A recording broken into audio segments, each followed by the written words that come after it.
Greetings, boys and girls, ladies and gentlemen, Duckville here. Welcome to a StarCraft 2 Heart of the Swarm replay. We've got a Zerg vs Terran matchup here today. It is going to be on Daedalus Point, which is a map which has come under quite a lot of fire during its initial, introduction into the map pool, and especially now that it's in WCS. But we will see a matchup that I'm not actually sure, to be honest, about Daedalus with this particular matchup.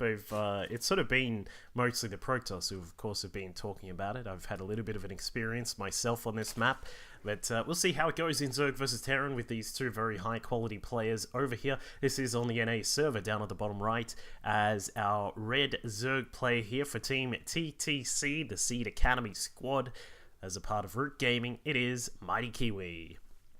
Now, Mightykiwi is, of course, a player from the C region who has journeyed over to America to hang out in the Root Gaming house and train with the Root team. Get some really good, experience. A worldly kind of experience heading over there, and then streaming and doing a lot of work trying to improve his play and bring it up to a super high level. And we'll see how he goes here, because the player he is against at the moment is a Terran.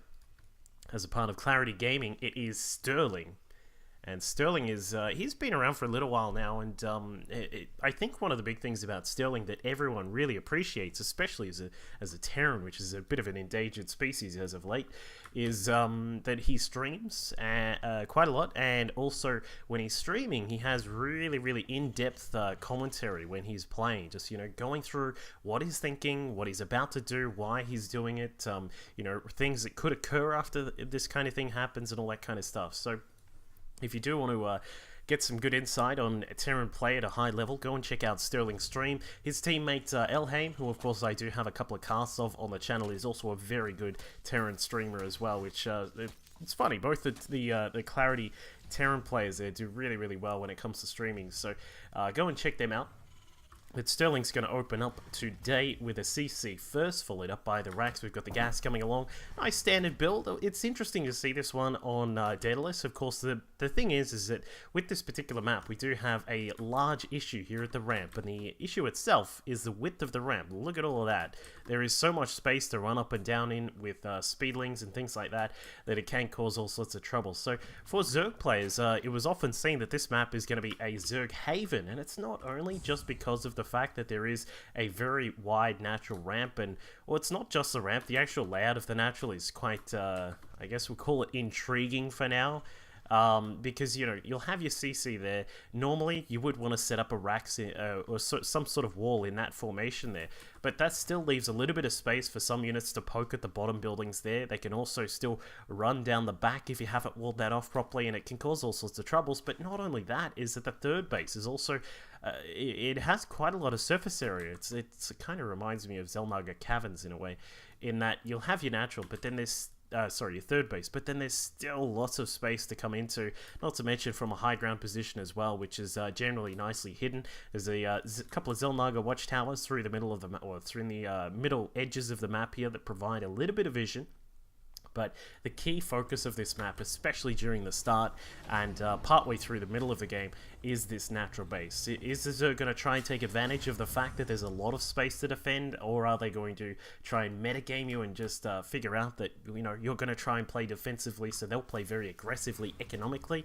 But this time, because we do have Sterling going for a CC first, his opponent is also going to pick up a quick third hatchery here for Mightykiwi, making sure that he does have his third base on the way. Sterling even going even further than that with his own third CC now just popping up, as we are going to go for a very economic kind of play from our Terran player today. So while we're just waiting for things to heat up, of course, please do make sure you are sharing these videos that I've been posting up. All the commentaries here, I am going to be putting up a fair amount of Natural Selection 2 videos, whether it be some commentary stuff or whether it be just general gameplay. If you're not sure about Natural Selection 2, it's a little bit of a cross between StarCraft and I guess CSGO, or CS in a little way, in that it's an FPS cross with RTS. But if you do see those videos pop up from time to time and you're just mainly a StarCraft fan, maybe just take a couple of minutes to check them out, see if you like the game, and I'm sure I may throw in a couple of spare keys for natural selection every now and then if you want to check it out. So keep that in mind. Share the content as well. I do love to see when people are posting comments and sharing all of the videos that I make. It really is highly appreciated if you guys do just tell a friend, tell one friend, and get them to tell one friend, or tell two friends and get them to tell two, or do the old pay it forward kind of thing. But Sterling, he's now set up his natural. He's got a lot of SCVs, 34 and out on the map, continually pumping out these Hellions for now. Has got 4 on the field, a couple more are just about to make it out right now. And he's going to look to try and control the low ground. What he wants to get done here is try and stop the Zerg from spreading this creep too far. If they get a lot of presence in this area here, they can set up some static defense in the middle. Like you'll often see a couple of spines just set up in this area, or sometimes a little bit more defensively, just further back, to try and protect the Zerg from Hellion run-bys and things like that. That's obviously the key aim of these early units for a Terran, is to try and just keep the Zerg back a little bit, try and hold back the flood, as it were, and just see if you can buy some time to get all the technology that the Terran wants. Siege tanks and Widow mines, depending on how you want to play, of course. A lot of the time we have seen mech lately, but Sterling is going to go back to ye old faithful, the old Widow mine bio play here. As we can see, Stim is being researched. The first factory is switched over to another reactor, and we are going to have 3 racks, but Mightykiwi is going to see all of this. He's going to see the 2 E-bays off to the side. The factory is also here, a couple of racks there as well. So he's confirmed that it is all nice and standard in terms of a bio play. There's no crazy kind of stuff coming out from his opponent, and Mightykiwi, he's free to head up to a normal kind of play himself, with his speed coming along, the Spire just about to pop up as well, and then we'll see some Mutas coming along. His Baneley Nest is also done, so we're going into a very standard Mutaling Bane for our Zerg player here, and we'll see how effective he is going to be, as there is a lot of wide open space here on this map, and we'll just have a look as we see the retreating Hellions there just heading back home. But there is a lot of open space through the middle. These kinds of areas here are very open, and it can be good for the Zerg in a way, because it means that as a Zerg player, you're always wanting to take all of your units. You're wanting to, send packs of units around to try and swarm on a Terran force that's in the middle, and you want to try and just attack into them with big packs surrounding them. But it can also cause troubles, because there's a lot of space for a Terran to try and spread out and set up Widow mines and these kinds of things. So you've got to be, all sorts of situations can have a sort of a double edge to them sometimes if you're not careful. But Mightykiwi is getting a lot of creep spread going. These extra queens that are out here, he's got a total of 5 and is still continuing to spread a whole bunch of tumors throughout this outer section of his third base. But with his third base up and running, 66 drones, he's got all the extra gas coming in, and as we'll see very soon, the Mutas are now about to make it onto the field. With 6 on the way, we've got the Muta attack is now being upgraded as well. Centrifugal hooks, everything working quite nicely for the moment for Mightykiwi as he prepares for the what is generally an inevitable mid-game kind of push. Now, for our Terran player Sterling, he's set up a third base. He has a nice amount of economy coming in. 62 SCVs is damn nice, I tell you what. But he's also, we're just needing to add on a few more extra racks. We can see his total racks at the moment is sitting at 5. I would like to see a couple more racks be thrown up here, perhaps as part of the wall. As you can see, you have to use so many supply depots to set up this wall. But I just kind of feel like his production is about to go out of control if he can get those racks down. But he hasn't actually started them just as of yet. Still continuing on the upgrades here. We've got 2-2 now being researched. Combat shields, the drilling claws as well. +1 to weapons is also being upgraded for the vehicles. I'm a little bit surprised about that. It looks like he may be adding in a tank or 2, perhaps just faking that he is going for a Widowmine play. But it looks like he is now going to move out. Mightykiwi, of course, has spotted this with some of his creep tumors, just keeping an eye on where the Terran is, not to mention this Zelnaga tower that is continually under the control of the Zerg players. So Sterling is now looking to move out just a little bit, spreading out a couple of his units, not wanting to engage on the creep. He really does need to start spreading out some of this creep, or perhaps getting some drops rolling. He cannot let the Zerg player get to 4 bases and can be continually bringing in you know, 8 extractor gas, because eventually they're just going to overrun you, because the, you know, the muta count will start to pick up. They'll be able to snipe out widow mines, and of course, you know, when there's a lot of gas, you get a lot of banelings and you get a lot of units for the Zerg player. So Sterling, yeah, he's starting to move forwards, has established a small little force that's now going to push forwards and clear out some of the creep tumors, or at least that was their intentions, it seemed. He's now, yeah, just making his way forward, wants to clear out some of the tumors, but Mightykiwi comes along and says, no, I'm going to keep that there. And now the creep spread is still allowing Mightykiwi to just roll all over the units here. He will be forced back, a couple of widow mines, a tank there as well, and still a fair amount of marines. But Sterling is still going to have a little bit of trouble pushing forwards, and there is wow, the advantage of the creep spread just paying in dividends there. Mightykiwi smashes through the Terran army. I'm not sure if Sterling was a little bit preoccupied there, because he sort of just stood there like a deer in the headlights, but now he has lost a lot of his marines. He's forced to fall back for the moment, and with Mightykiwi now picking up some extra upgrades, his burrow is just about done. He currently has 2-2 on his lings, and also he will have +1 on these mutas just at the moment, +2 researching for them right now. But I think one of the big things here is this creep spread. It is continually moving out. Mightykiwi trying to reapply a couple of creep tumors here. Does lose a few, but I mean, he's kept it this far across the map. We've got a lot of space that Sterling has to clear out before he even has a hope of pushing forwards. And I mean, you can see it. You can see it in the way he's playing. He's being very, very cautious, burrowing widow mines almost on his side of the map there. And now he's just slowly pushing through the bottom side as well. And Mightykiwi says, alright, if you're over there, I'm going to be over here, pointing down a few more tumors, and that's all okay with me.